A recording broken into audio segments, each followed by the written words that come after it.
किम हिंग-सुंग हमारी स्टोरी का main character है और वह एक बिल्डिंग से नीचे गिर रहा होता है। वह सोचता है कि आखिर उसने ऐसा क्या किया है जिस वजह से उसे यह सजा मिली। वह अभी कुछ ही महीनों में ग्रेजुएट होने वाला था और अब उसके साथ यह हो गया। और हम यह देखते हैं कि चार लोग बिल्डिंग के छत पर खड़े हैं और हंस रहे हैं। बिल्डिंग से नीचे गिरने के बाद वह कोमा में चला गया और हमें 3 महीने बाद का सीन दिखाया जाता है। हिंग-सुंग हॉस्पिटल के बेड पर पड़ा है। हिंग-सुंग की दादी के पास एक रिलेटिव आती है और उससे कहती है कि हिंग-सुंग कभी कोमा से बाहर नहीं निकल पाएगा और हमें उसका ऑक्सीजन मास्क निकाल देना चाहिए। हिंग-सुंग की दादी मना कर देती है। हिंग-सुंग यह बातें सुन रहा था लेकिन वह कुछ नहीं कर पा रहा था क्योंकि वह कोमा में था। हिंग-सुंग की दादी उसका हाथ पकड़ती है और उसे उठने के लिए कहती है। वह अब भी यह सोच रही थी कि यह उसके साथ कैसे हुआ। अब कुछ दिन और बीत जाते हैं। हिंग-सुंग की दादी उसी के हाथ पकड़े हुए है और रो रही है। हिंग-सुंग को बहुत ज्यादा बुरा लग रहा है लेकिन वह कुछ नहीं कर पा रहा है। वो उसकी दादी को चिल्लाकर कहता है लेकिन उसकी आवाज उस तक नहीं पहुंचती। कुछ दिन बीत जाते हैं। उसकी दादी और ज्यादा दुखी हो जाती है क्योंकि उसके रिश्तेदार उसे कहते हैं कि उसे हिंग-सुंग पर हार मान लेनी चाहिए, लेकिन उसकी दादी यह नहीं चाहती थी।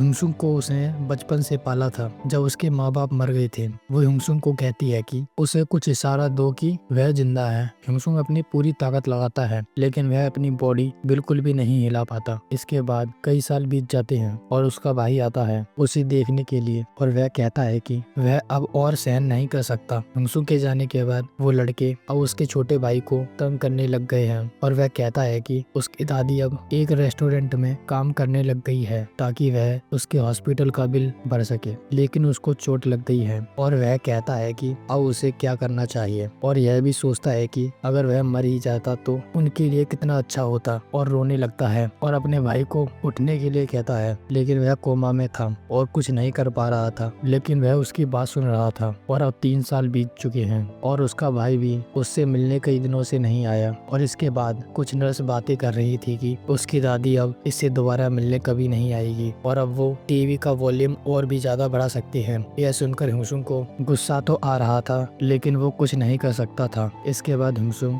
उन लोगों को याद करने लगता है जिसकी वजह से यह सब हुआ। उन सभी के चेहरे उसे हूबहू याद थे और वह उन टीचरों को भी याद करता है कि उन्होंने उसकी मदद नहीं की और उन बुली लोगों का साथ दिया। वो अपने दिमाग में सोचने लगता है कि वो उन्हें कैसे पीटेगा, कैसे उनसे बदला लेगा। हर एक मूव और एक परफेक्ट प्लान बना लिया, लेकिन अब 10 साल बीत चुके हैं और अब उसके पास कोई उम्मीद नहीं बची है। उन 10 सालों में उसने यह सोचा था कि उन बुली लोगों से उसे बदला कैसे लेना है, लेकिन उसकी सारी उम्मीद धरी की धरी रह गई। 10 साल हो चुके हैं लेकिन वह अभी भी कोमा में है। अब उसके लिए यह सब कुछ भी मायने नहीं रखता और वह कहता है कि प्लीज कोई तो मेरी इस जिंदगी को खत्म कर दो। तभी उसे एक रोशनी दिखाई देती है। उसमें वह अपने आप को देखता है और वह थोड़ा सा रिलैक्स हो जाता है और तभी एक रोशनी आती है और जब वह अपनी आंखें खोलता है तो वह देखता है कि सुबह हो गई है और वह क्लास में है। वह सोचता है कि यह तो एक सपना है और अपने गालों को छूकर उसे चुटकी बांटने लगता है तो उसे दर्द होता है, लेकिन उसे पूरा विश्वास नहीं था। इसलिए वह एक पेन उठाता है और अपनी टांगों में दे मारता है, जिसके बाद उसे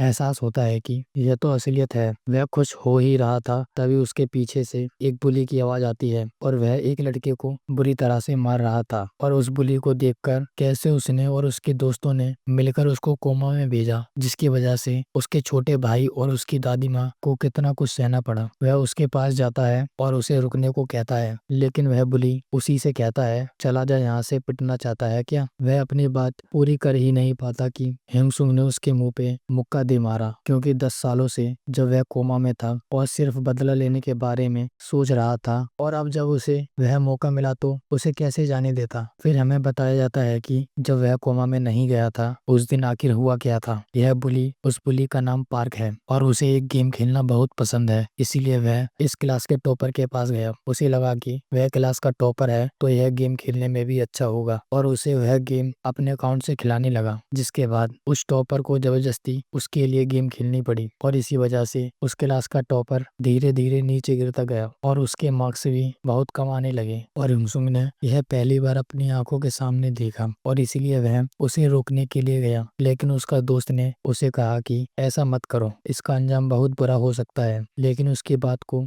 वह अनदेखा करता है क्योंकि उस टॉपर ने उसकी कई बार मदद की थी पढ़ाई में और वह पार्क के पास गया उसे रोकने के लिए।